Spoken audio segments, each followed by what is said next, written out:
மகாராஜா திரைப்படம் சைனாவில் ரிலீஸ் ஆகிருக்கு இன்னைக்கு. ஆனால் நேற்று வந்து ப்ரீமியர் ஷோ போட்டிருக்காங்க. அதுலேயே கோடிக்கணக்கில் இந்த படம் வந்து வசூல் பண்ணியிருக்கு. எவ்வளோ அப்படிங்கிறத நம்ம இந்த வீடியோவில் பார்ப்போம். அதாவது சைனா கரன்சியில் எவ்வளோ, நம்ம ஊர் காசுக்கு எவ்வளோ கலெக்ட் பண்ணியிருக்கு அப்படிங்கிறது பார்ப்போம். இது இல்லாமல் புஷ்பா 2 ஒரு பக்கம் ஓவர்சீஸில் ஒரு வேறு லெவல் கலெக்ஷன் எடுத்துக்கிட்டு இருக்கு.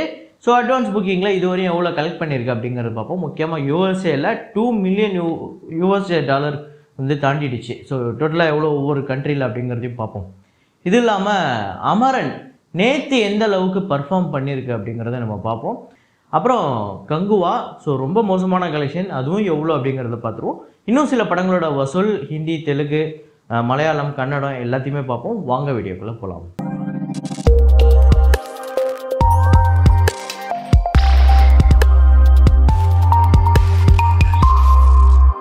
நேற்று வீடியோவில் நான் ஒரு ஃப்ரேம் ஒன்று வச்சுருந்தேன். அதை நிறையா பேர் கரெக்டாக கெஸ் பண்ணியிருந்தீங்க. அது என்ன ஃப்ரேம், என்ன படம் அப்படிங்கிறத பார்த்துட்டு வாங்க.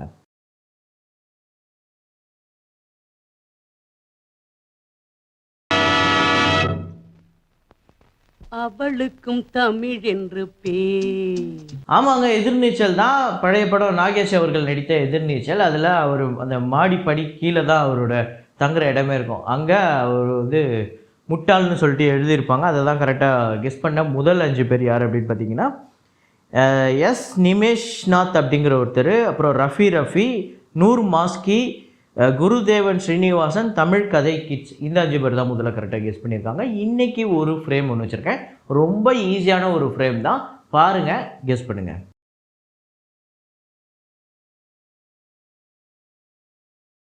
மகாராஜா திரைப்படம் இன்னைக்கு சைனாவில் ரிலீஸ் ஆகிருக்கு. எதனால மற்ற படங்களை விட மகாராஜா திரைப்படத்தை செலக்ட் பண்ணியிருக்காங்க அப்படிங்கும்போது சில படங்கள் மட்டும்தான் யூனிவர்சல் கான்செப்ட் அப்படின்னு ஒன்று இருக்கும். அது மகாராஜாவுக்கு இருக்குது. நீங்கள் அதை எந்த லாங்குவேஜ், எந்த மொழி, எந்த நாட்டில் கொண்டு போய் அதை வந்து டப் பண்ணி போட்டாலோ இல்லை அதை ரீமேக் பண்ணாலோ அது ஹிட் ஆகிடும். அப்படிப்பட்ட யூனிவர்சல் கான்செப்ட்டு. அந்த மாதிரி நீங்கள் இன்னும் ஒரு படத்தை தமிழ்லேருந்து சூஸ் பண்ணணும் அப்படின்னா யூனிவர்சல் கான்செப்டாக இருக்கணும். அது நம்ம மொழியில் இங்கே நடந்த ஒரு விஷயத்தை பற்றி பேசுகிறதோ, இங்கே நம்ம ஊரில் நடந்ததோ, ஒரு மொழி சார்ந்ததோ, ஒரு மதத்தை சார்ந்ததோ, அப்படி இல்லாமல் ஒரு இனத்தை சார்ந்ததோ, அப்படி இல்லாமல் யூனிவர்சல் கான்செப்ட் அப்படின்னு ஒன்று இருக்கும்ல. அப்படி நீங்கள் ஒரு படத்தை செலக்ட் பண்ணணும் அப்படின்னா எந்த ஒரு தமிழ் படத்தை சைனாவில் ரிலீஸ் பண்ணணும் நீங்கள் நினைப்பீங்க அப்படிங்கிறத கமெண்ட்டில் போடுங்க. ஸோ அது என்னென்ன படம் வருது அப்படிங்கிறத பார்ப்போம். லக்கி பாஸ்கர் இந்த படத்தோட 29வது நாள் வசூல். ஆந்திரா தெலுங்கானாவில் 10 லட்சம், வேர்ல்டு வைடு 25 லட்சம். ஆந்திரா தெலுங்கானாவில் 38 கோடியே 15 லட்சம், வேர்ல்டு வைடு 112 கோடியே 5 லட்சம். ஸோ 55 கோடி பட்ஜெட். இந்த படம் வந்து நேற்று நெட்ஃப்ளிக்ஸில் வந்து கூட ஆந்திரா தெலுங்கானாவில் 10 லட்சம் வந்து வசூல் பண்ணியிருக்கு. பெரிய விஷயம்தான். அப்புறம் மெக்கானிக் ராக்கி இந்த படத்தோட டே 7 ஆந்திரா தெலுங்கானாவில் 52 லட்சம், வேர்ல்டு வைடு 58 லட்சம். 7 கோடியே 19 லட்சம் ஆந்திரா தெலுங்கானாலையும், வேர்ல்டு வைடு 8 கோடியே 14 லட்சம், 20 கோடி பட்ஜெட். ஜீப்ரா அப்படிங்கிற படம் டே 7 ஆந்திரா தெலுங்கானாவில் 30 லட்சம், வேர்ல்டு வைடு 36 லட்சம். ஸோ டோட்டலாக 7 கோடியே 4 லட்சம். இந்த படம் நல்லா இருக்குது அப்படின்னு சொல்கிறாங்க. ஆனாலுமே வசூல் கம்மியாகிட்டே போகுது. அது ஏன்னு தெரியலையே. பைரதி ரணகல் அந்த படத்தோட டே 14 கர்நாடகாவில் 38 லட்சம், வேர்ல்டு வைடு 42 லட்சம். ஸோ டோட்டலாக 17 கோடியே 77 லட்சம் கர்நாடகாலையும், வேர்ல்டு வைடு 20 கோடியே 33 லட்சம். ஆக்சுவலாக இந்த படம் இன்றைக்கி தமிழில் ரிலீஸ் ஆகிருக்கு. சூக்ஷம தர்ஷினி அப்படிங்கிற படத்தோட டே 7 கலெக்ஷன் கேரளாவில் 1 கோடியே 28 லட்சம், வேர்ல்டு வைடு 1 கோடியே 75 லட்சம். கேரளாவில் டோட்டலாக 15 கோடியே 49 லட்சம் இதுவரையும் டோட்டலாக கலெக்ட் பண்ணியிருக்கு. வேர்ல்டு வைடு 26 கோடியே 69 லட்சம். ஸோ இந்த படம் நேற்று நம்ம பார்த்தோம் எந்த அளவுக்கு ஒரு பெரிய ஹிட்டுன்னு. சிங்கமகைன் இந்த படத்தோட 28வது நாள் வசூல் இந்தியாவில் வந்து 55 லட்சம், வேர்ல்டு வைடு 63 லட்சம். ஸோ டோட்டலாக இந்த படம் வந்து 365 கோடியே 87 லட்சம் உலகம் முழுக்க வந்து வசூல் பண்ணியிருக்கு. கிட்டத்தட்ட 290 கோடிக்கு மேலே இந்தியாவில். புல்புலியா 3 இந்த படத்தோட 28வது நாள் வசூல் இந்தியாவில் வந்து 1 கோடி, வேர்ல்டு வைடு 1 கோடியே 10 லட்சம். இந்தியாவில் 298 கோடியே 71 லட்சமும், வேர்ல்டு வைடு 381 கோடியே 27 லட்சம். இன்னொரு 2 நாளில் இந்த படம் வந்து இந்தியாவில் 300 கோடி வந்து வசூல் பண்ணுறதுக்கு வாய்ப்பு இருக்குது. சபர்மதி ரிப்போர்ட் இந்த படத்தோட டே 14 இந்தியாவில் வந்து 81 லட்சம், வேர்ல்டு வைடு 88 லட்சம். ஸோ டோட்டலாக 25 கோடியே 89 லட்சம் இந்தியாவிலையும், வேர்ல்டு வைடு 28 கோடியே 31 லட்சம் இந்த படம் வந்து வசூல் பண்ணியிருக்கு. அப்புறம் கங்குவா திரைப்படத்தோட 15வது நாள் வசூல் தமிழ்நாட்டில் 20 லட்சம், வேர்ல்டு வைடு 28 லட்சம். ஸோ டோட்டலாக தமிழ்நாட்டில் 34 கோடியே 35 லட்சமும், வேர்ல்டு வைடு 116 கோடியே 41 லட்சம். இன்றைக்கி இப்போ நான் பார்த்த வரையும் இந்த படத்தோட நம்பர் அப்படிங்கிறத நாளைக்கு நான் சொல்லவே முடியாத அளவுக்கு தான் இந்த படம் எடுத்திருக்கேன். ஆக்சுவலாக இப்போ நான் பார்த்த வரையுமே இந்த படம் 1.25 லட்சம் தான் தமிழ்நாட்டில் வந்து கிராஸ் பண்ணி இருக்குது. ஸோ அப்படின்னா டோட்டலாக ஒரு 3 லட்சம் 4 லட்சம் அப்படிங்கிறது ரொம்ப கஷ்டம்னு நான் நினைக்கிறேன். கங்குவா 16வது நாள்.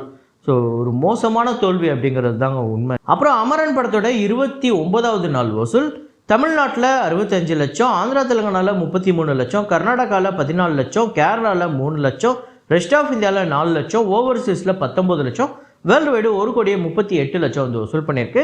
அமரன் படத்தோட ஓவர்சீஸ் கலெக்ஷன் சில கோடிகள் அப்டேட் ஆகிருக்கு.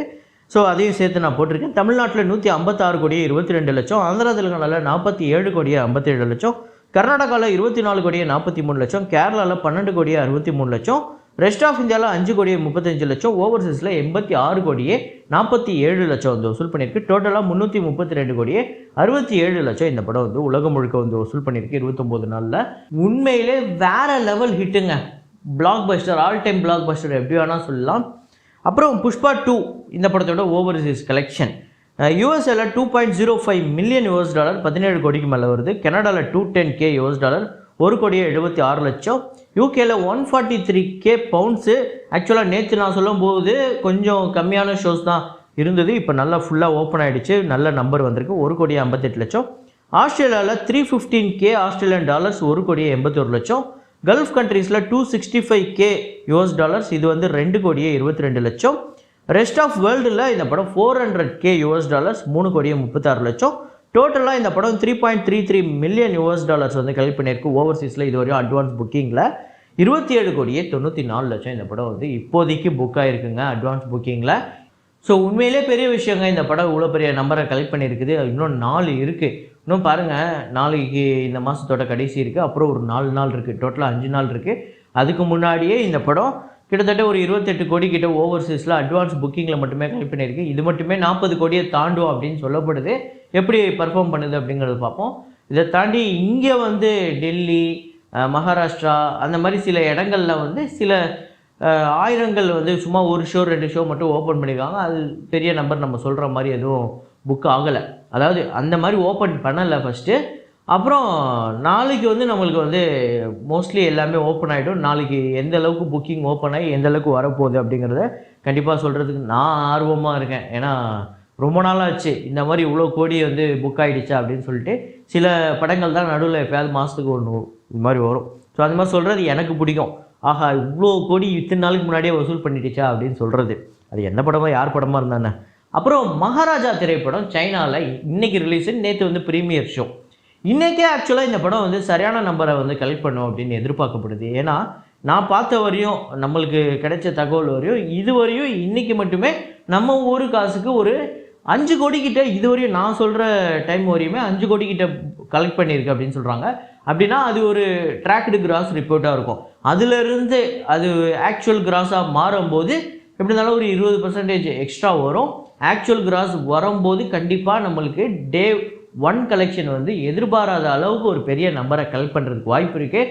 அதையும் தாண்டி வீக்கெண்டில் இந்த சாட்டர்டே சண்டே பெரிய நம்பரை கலெக்ட் பண்ணும் அப்படின்னு சொல்கிறாங்க. ஃபஸ்ட் நம்ம ப்ரீமியர் நேற்று வந்து எவ்வளோ புக் ஆகிருக்கு, எவ்வளோ கலெக்ட் பண்ணியிருக்கு அப்படிங்கிறத பார்ப்போம். ப்ரீமியரில் சைனா கரன்சியில் பார்த்திங்க அப்படின்னா 4.61 மில்லியன் வந்து கலெக்ட் பண்ணியிருக்கு. அதை US டாலராக கன்வெர்ட் பண்ணால் $640K நம்ம ஊர் காசுக்கு கன்வெர்ட் பண்ணால் 5,41 லட்சம். ஸோ ஒரு படம் வேறு ஒரு கண்ட்ரியில் போய் ரிலீஸ் ஆகிருக்கு, அதோட ப்ரீமியரே 5 கோடிக்கு மேலே அப்படிங்கிறதே உண்மையிலே வியக்க வைக்குது. ஸோ இந்த படம் அந்த 1000 கோடி அப்படிங்கிற ஒரு கனவை தமிழ் சினிமாவுக்கு கொடுக்குமா அப்படிங்கிறது உண்மையிலே ஒரு ஆர்வமாக இருக்குங்க. எப்படி ஒவ்வொரு நாளும் இந்த படம் எப்படி சைனாவில் பர்ஃபார்ம் பண்ண போகுது அப்படிங்கிறது.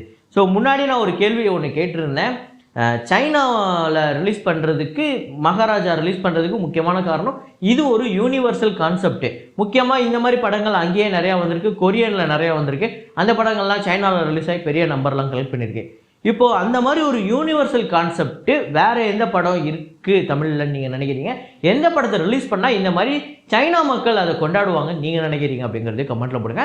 இதே மாதிரி ஒரு வீடியோவில் இதே மாதிரி ஒரு கலெக்ஷன் ரிப்போர்ட்டில் மீண்டும் நான் உங்களை சந்திக்கிறேன். Signing off Rahman.